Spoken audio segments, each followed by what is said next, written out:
This bag is full of as many of the nastiest bootleg game systems you could ever hope not to play. I'm gonna pull some out, and we're gonna enjoy the bad times. Well, it's got the colors, but I don't think that's a Nintendo Switch. This whole front is just one black piece of plastic and the sides are spray painted to make them red and blue. Oh, the control... Oh no, never mind. It's just red plastic painted blue. At least I haven't seen this controller style before, so there's some originality. Retro FC. Alright, so it's a NES clone. Of course there has to be a NES clone in every single one of these videos because they're so prolific. Follow the precautions below whenever using your packet game playing Vision Portable. Do not playing if you are tired or need sleep. Be sure to take a 10 to 15 minutes break at least every hour while playing-ing. Playing-ing. Thanks for purchasing Playing Vision Portable product designed for many hours of game playing-ing fun. Keeps the kids away from cable or connecting wire, or it may circle around their neck and cause the accident once the kids overexert the wires and make the unit drop down to floor. That sounds dangerous and nonsensical. Alright, so we got a USB cable, so this probably has a Nokia battery, and we got an AV cable, so it probably connects into my TV. We got a massive D-pad. That goes for a long way. Some buttons that button. Start and select are the wrong way around, which is annoying. An R button, which is probably reset. And I think that says V+/V-. It is so blended in with the texture. But does that mean there's just a one-button volume control? I guess that doesn't surprise me. Oh, good. I'm glad. This thing has a screen protector on it. I thought it might not, and the screen was scratched out the packet. But no, it's fine, except for the dust under the plastic. On top is power switch. That's your AV out, not a headphone jack. And that's where the USB charge goes. Let's see if we get a Nokia battery. There it is, the BL5C. That's a Nokia battery. Let's see what we get. Oh, straight in. I feel like I've seen that background before, but this music's new to me, although it sounds vaguely familiar. And we've got Spanish! This is the first time I've seen Spanish on a NES clone. Let's go with Spanish, because why not? Yeah, Super Mario straight up. No, they're not trying to hide anything this time. Not even the nasty audio hum. I dropped it and it froze. Fantastic. Will it play the correct speed? Oh, I'm trying to use the turbo buttons. Did the screen get dimmer just then? Oh dear, I think this battery's low. The brightness is synchronized with the music. Oh, it's so nearly gone. Come on, plugging in the cable needs to revive it. Yeah. Whoa. That's not the Mario music I remember.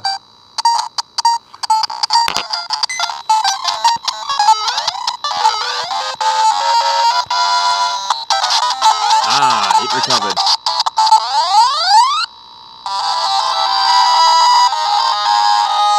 Oh, that audio is so distorted. Okay, so we've got no volume, low volume, barely louder than low volume, and then horrifically distorted. And now I can't start the gameplay for some reason. Seems like I can only start the gameplay with the charge cable unplugged. Time to borrow a battery out of something else. Much better. I think this might actually be the first one of these clone NES systems that I've shown on my channel that plays Mario Brothers at the correct speed.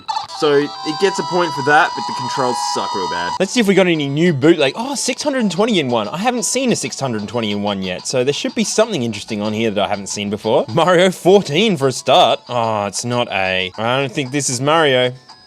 This is definitely not looking like Mario. And yet, it says Super Mario 14. It must be real. Copyright 1993 Wario. Wario up to his old tricks again, making bootleg Mario games. Alright, this is a sprite hack of something. I don't recognize the game, though. No, they've gone further than just changing the characters. Whoa! Wall jumps! Oh, I used my key to get health back, and I haven't got another one. Oh no, my barcode's almost run out. I'm dead. Hot high school? Oh. Well, that says soccer, so I guess it's soccer. Yep.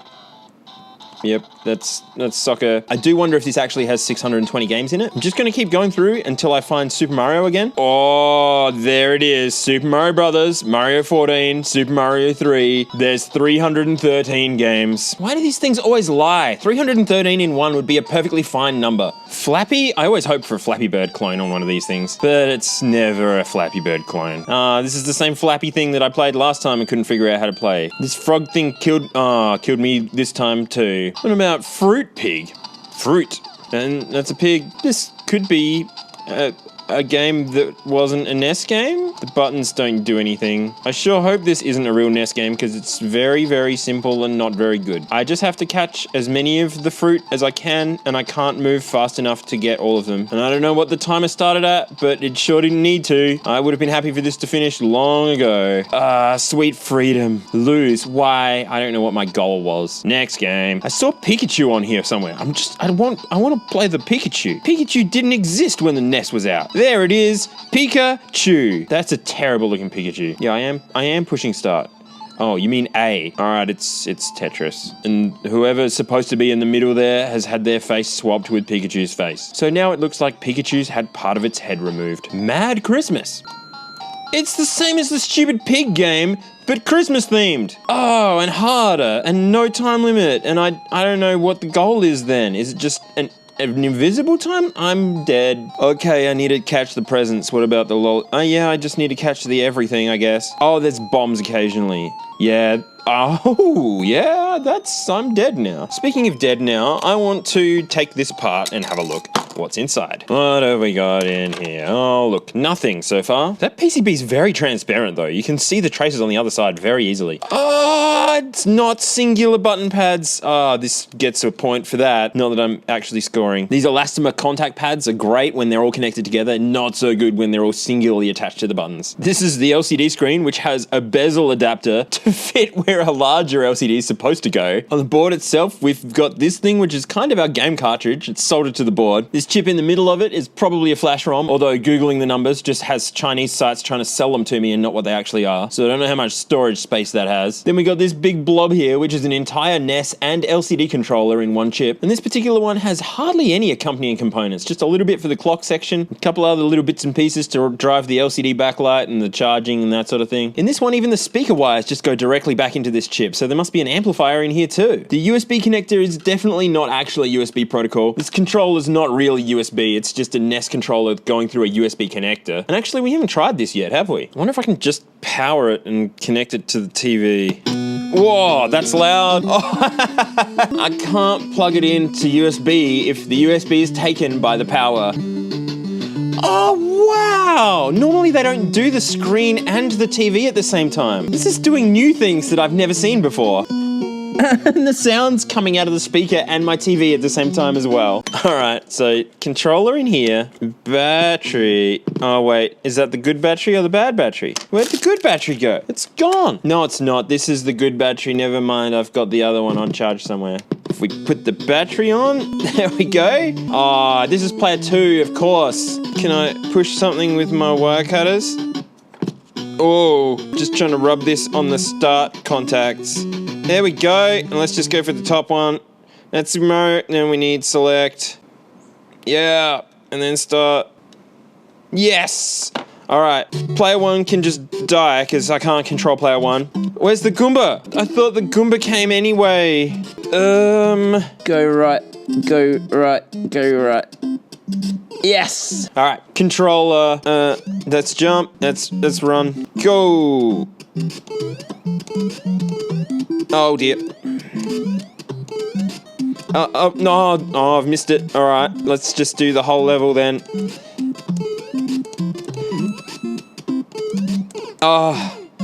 The controller works, it's not great. Next console. What do we got in here?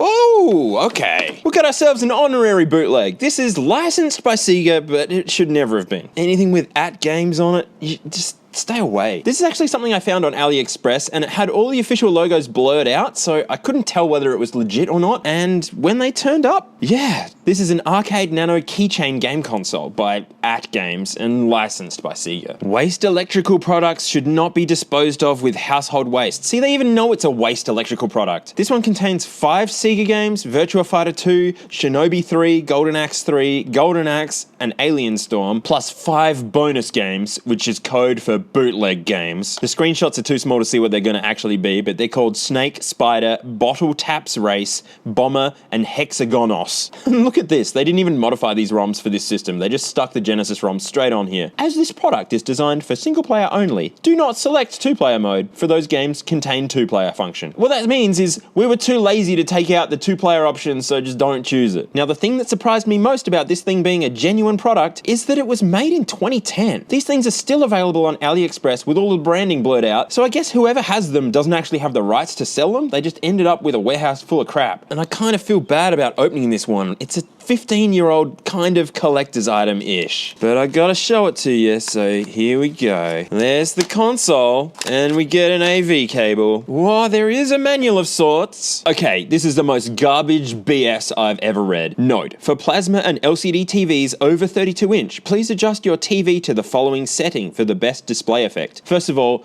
the display effect from this thing is never gonna be good, especially on a plasma or LCD. But backlighted 100, brightness 36, contrast 70, color 60, sharpness 60. Why so specific? You're playing 16-bit games on a terribly made platform and you're gonna tell us to specifically set the brightness to 36? And this part annoys me the most. Aspect ratio 16:9. None of these games are 16:9. The correct aspect ratio for this system is 4:3. It's like they just copied and pasted this from some other thing to make it look like it was supported by plasmas and LCDs. Composite video is nearly the worst analog signal. Digital displays hate it. Also, mini USB-B is not a video connector. This thing takes batteries. It's not a charge port. Unless maybe it supports recharging a AAA? I don't know, we'll have a look when we pull it apart, I guess. But right now, it's time to get some terrible gaming on. Wow, these AV cables are like hair. Let's see. Yeah, that's nah. Wait, what? 2 pages? There's meant to be 10 games. So far we've got 3 Sega games. Oh, I love how the color drops in and out. That's fantastic. Or maybe it's just my gritty being gritty. No, it's just getting worse and worse. This battery's heaps good for a AAA. Alright, well I guess we're in black and white mode then. I like how we've got flickers because the color is just on the edge of where this monitor can grab it. In any case, we're supposed to have 10 games as I was saying. We've got so far 3 Sega games. Oh, wait a minute. These are Golden Axe starting at different places. Alright, so this page is actually 3 games. Then on the other side, okay, fine. I'm not actually sure if this is the Mega Drive version anymore. It doesn't look the way I remember, but it's been so long since I've played Golden Axe. No, I remember this. I think this is the Mega Drive version. I keep swapping between Mega Drive and Genesis because here in Australia we got the Mega Drive, but this thing says Genesis, so I've been trying to say Genesis. But if you were unaware, they are the same thing but from different countries. Oh, you come back here. There we go. Oh yeah, that was worth using. Let's play Bottle Taps Race. And I think this will be the last one. This flickering's giving me a headache. Are we just flicking bottle caps? Is that what we're doing? Oh yeah, hectic as. You can't even bounce it. Why am I starting back at the beginning each? Oh, because I touched the sides. Oh no. No, I'm done. We're done with this game. Just want to plug in another piece of garbage just to make sure my screen has survived the AtGames. Yeah, the screen's fine. This stupid piece of junk is no good. Let's see what atrocities we've got in here. Why haven't you lasted 15 years in a packet? What do you want to bet it's this capacitor? What if I put this across it? Well, it makes no difference. Why did that give it color? It's a clock frequency problem. It's not that electrolytic capacitor. So it's a piece of junk, and the frequency that it runs at is just a little bit out of spec, enough that just touching the leg of a capacitor to it without actually making a circuit shifts it enough to make it correct. So this will probably work already on some TVs, but this one... Actually, this one's usually really, really good. This is a studio monitor. It came out of an actual TV studio. For no particular reason, it's got color again. I was poking it, and now it's got color again, so cool. This chip is everything except the games, as the other one was. Only this time it's not a NES clone. I don't actually know what hardware these things used. It's probably some generic microcontroller and they're emulating everything poorly. This is another flash ROM that isn't coming up in Google, so there's games on there, but I don't know how much space is on it. The other side of the board, nothing much, just button contacts, and the start button has reference description equals start, and the power switch and the USB are on this side. I'm gonna actually plug a USB power cable into here because I want to see if this has any rechargeability. Nah, it doesn't. So they've used USB because it's cheap and no other reason at all. In fact, the power pins aren't even connected to anything. As much as I'd love to throw this piece of junk across the room, I can't do it. The collector in me won't let me. This thing is licensed. It's a piece of junk, but it goes in my collection. It's gonna go back together nicely. Well, I suppose I better show it to you with the color working again, now it's back together. The sound is really bad, and the bottom of the screen keeps flickering. It's just not a good system. Alright, one more, I reckon. What? Look at this. This thing is a phone case with a game console built into it. Alright, look at this. This is meant to be for my, I've got a case on my phone already. You be quiet, alright? I didn't do that. Whoa, it's hard to get on.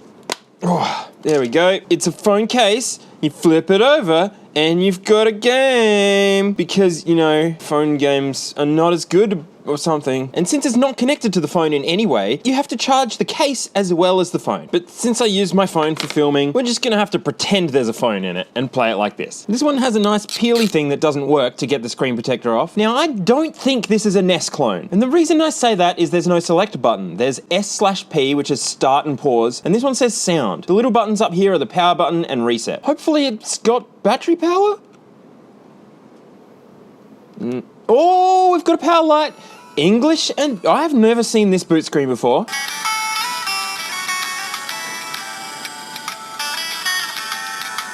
And this music's new to me as well. Oh wow, I've never seen this menu. Super Mario Brothers is on here. Boom Man, not at all related to Bomberman. Most of these are looking like NES games. Hopefully, there's something interesting on here. We've got 12, 24, 36 games. And I'm actually really bummed because all of these seem to be NES games. I'm still not convinced this is NES hardware. Maybe it's emulated or something. Let's have a look. 1985 Capco. Because writing Capcom in full is gonna make a huge difference. This game has the worst music of any NES game.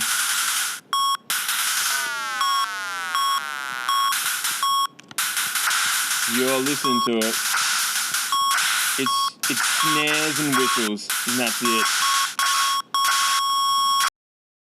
I think this is just a NES clone that I haven't seen before. It's got scaling artifacts down the bottom, but they're not the same as the scaling artifacts I was expecting for what I thought this was going to be. Super Mario Brothers plays the right speed, so it's, yeah. Look, as far as a NES clone goes, it's fine. The buttons are soft rubber, which is a bit weird and hard to get used to, but every single game on here is a real game. They've even made up cool little icons for them. Ice Climber's got a little Nana there with her hammer. The reason why I put this in the bag at all was because I thought it was a 1.8 game like the cool Sierra. The 1.8-inch game that it seems to be known as is exclusively a bootleg system, but it doesn't run on any actual game hardware. They've made up their own thing with a microcontroller and something. There are a lot of NES games ported to it, as well as some upgraded ports of other games, but there are also quite a lot of exclusives if you find the right console. I haven't found the right console. Can I even get this apart? I think it's glued together. Yep, here we go. Oh no, I've cut the whole thing apart.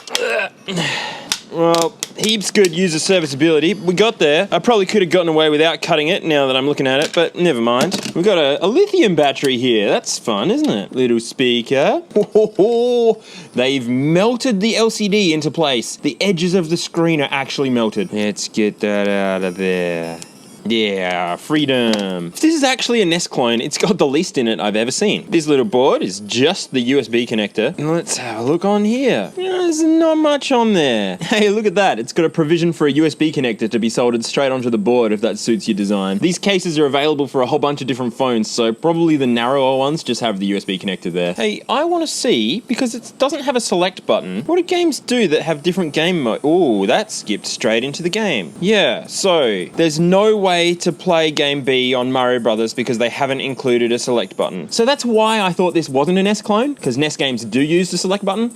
They just didn't care. Well, that's interesting. This chip is a serial flash ROM. That's different to what NES clones usually use. That's the same as what a 1.8 game usually uses. Why have we lost our backlight now? Is the battery going flat? Hope the backlight hasn't just failed from me looking at it. I was gentle taking it apart, wasn't I? Oh, yep, there comes the backlight again. So this thing has me a little bit stumped as to what it really is. There's no crystal oscillator circuit anywhere that I would expect from a NES clone. This chip up here is unlabeled, but it's where the battery goes to, so it's got to be the battery management chip. All these other little components are just accompanying parts. So, it's definitely NES games, but probably not a NES clone hardware. Maybe 1.8 game related, but not actually a 1.8 game? I don't know. As far as being a playable game system though, it's kind of okay. I usually hold my measuring stick up against Super Mario Bros. And see whether it plays at the right speed and whether it has any scrolling artifacts or that sort of stuff. Did have a little bit on the horizontal, but it wasn't too bad. Plays at the right speed. So, I guess if you want to make your phone heaps chunkier and support the bootleggers, then